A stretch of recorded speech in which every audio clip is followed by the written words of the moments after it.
Hi everyone, this is Matt from tracyandmatt.co.uk, and here I am with something a little different. We have the Adonit Jot Touch, which is one of their newest, in fact the newest stylus that they have, that Adonit have released. The Jot Touch with its pixel point tip on there as well.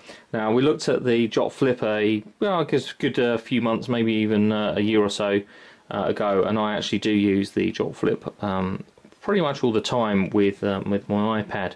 So good opportunity for us to actually take a look at something a little different with the Jot Touch. The thing that's a little bit different about the Jot Touch is that it has the touch or pressure sensitive tip and also the active buttons. So as you can see there, we have a very fine or very thin point to it, which is actually reasonably soft, so it's not going to scratch your display. We also then have the couple of buttons for different actions, and then on the back we actually have a charge point, which I'll just show you. So just taking these sort of bits out of the box, we have a little USB plug, and obviously you can plug that into a USB charger or indeed your computer, and just pop that in like so. And that magnet is extremely strong, so regardless of whether or not your computer has ports that are sideways, upwards, downwards or otherwise, that's going to stay pretty firmly in place for you to actually charge the battery up in that stylus. So with the two buttons and then the pressure sensitive tip, it's really quite something else in terms of how useful it is. In 2048 levels of pressure when it comes to doing anything. So if we just whiz over to Adobe Draw, and I will turn the pen on.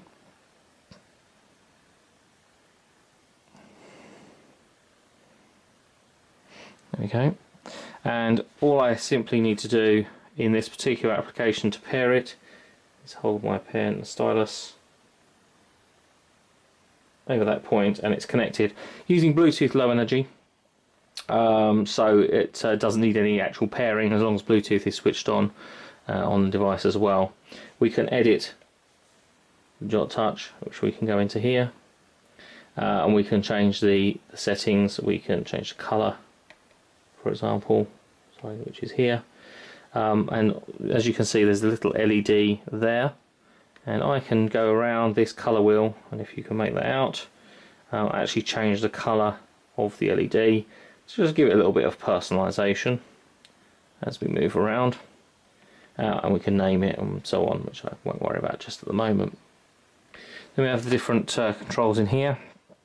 So actually right on the display. Go back to the pen. Okay, and there we go with a clean screen and a clean page. So I can go ahead and just write on the display, and if I press hard, as you can see, my line is thicker. Obviously, if I press quite softly, and I can change that as I go. As you can see there, whoops, I pressed one of the buttons. Just varying that display or varying that pressure actually does have an effect on that. Great for drawing. And as I mentioned there, I press one of the buttons. That brings up the menu. So in here, I can change the colour. Press the other button, press it again to come back out of there. I can change the colour, or I can press the other button, which is effectively cycles back through doing the undo. Now, different applications will work differently with those buttons in terms of what they do, but you get the idea, and it works rather well. There's a very slight lag, I would say, in the actual following of the pointer, but it's not too bad at all.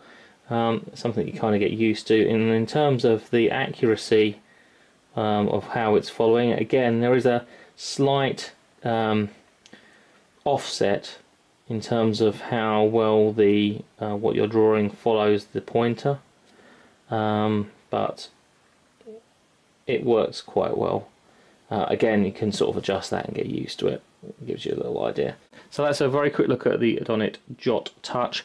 I'm going to be looking at this a little more because I actually do use a stylus fairly frequently, and I do take notes actually on my iPad by writing on the screen. So we'll have a little bit more of a short review following this this video, and have that up for you within the next few days or so. In the meantime, if you want to follow us on Twitter, it's twitter.com/TracyandMatt or facebook.com/TracyandMatt.co.uk. If you've got any questions or anything else, obviously feel free to ask.